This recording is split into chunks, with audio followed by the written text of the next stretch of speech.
All right, today we're digging into a question that, feels so incredibly current, but it's actually 2,000 years old. What really makes someone great? We're going to break down the first 6 verses of Matthew chapter 18, where Jesus gives an answer that nobody saw coming. Okay, let's just jump right in.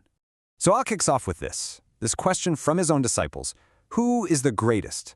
I mean, let's be honest, it's a question about ambition, right? It's about status, about where you fit in the pecking order. It's such a deeply human thing to ask, and we're still asking it today, whether it's about our jobs, our friend groups, or even how many followers we have.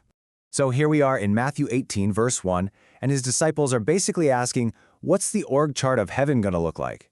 And you can't really blame them. They've just seen Jesus do some incredible things, so naturally their minds go straight to power, to rank, to how the world measures who's on top, who gets the corner office, who has the most authority.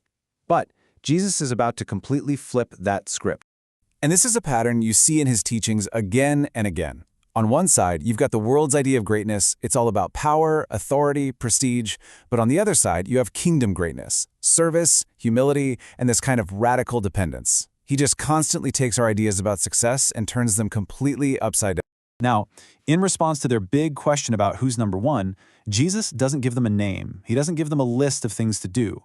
Instead, as we see in verse 2, he does something really simple, really visual. He performs this one single action that becomes the entire answer. Just try to picture this for a second.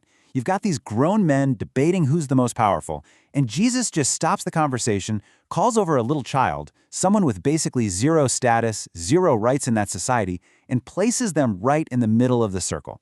I mean, the focus just completely shifts. It goes from a debate about strength to this living, breathing symbol of vulnerability. It's a stunning move. And then, in verse 3, he explains what he means. He says that unless you change and become as little children, you won't even get into the kingdom. And what's really key here is the difference between being childish and being childlike. He's not telling them to be immature. No, he's talking about cultivating a spirit that is humble, that's trusting, that's totally free from the kind of pride that made them ask the question in the first place. And there it is, the direct answer, right there in verse 4. So the whole point is this: greatness isn't something you achieve by climbing over other people. It's something you find by humbling yourself, by embracing that dependent, trusting nature of a child. The greatest person in the kingdom, it's the most humble one. It is a complete and total redefinition of what success even is. But he doesn't stop there. The lesson isn't over. The focus is about to shift. See, it's not just about becoming childlike anymore. Now, as we're about to see, it's about our responsibility towards the people who have that childlike humility. In verse 5, Jesus says that whoever welcomes one of these little children in his name welcomes him. And he's not just talking about being nice to kids. To receive a little child in this context means to welcome, to protect, to value anyone who is humble or vulnerable or defenseless. It's about taking that principle of humility and actually putting it into practice. You know, what's fascinating is that this idea that real strength is shown in how you protect the weak isn't just found here. We see echoes of it in codes of honor all through history. In ancient Rome, the head of the family was supposed to protect the weaker members. In medieval Europe, the whole code of chivalry was built around knights defending the helpless. Even in feudal Japan, the Bushido code stressed compassion for the defenseless. It's this recurring ideal. True honor is about protecting the vulnerable. And the list just goes on, right? You see it with groups like the Knights Templar, who were sworn to protect pilgrims. You see it in philosophies from the Greek Stoics, who push for justice as a moral duty. This idea pops up again and again all across the world. Real strength, real honor, is measured by how you treat those who can't defend themselves. Okay, but the passage doesn't end on that noble note. After defining greatness as humility and telling them to protect the humble, Jesus delivers what has to be one of the most jarring and severe warnings in the entire New Testament. Just take a second and absorb the imagery there in verse 6. This is shocking stuff. It's visceral. He is making it crystal clear how seriously God takes it when someone harms or causes a humble, trusting person to stumble.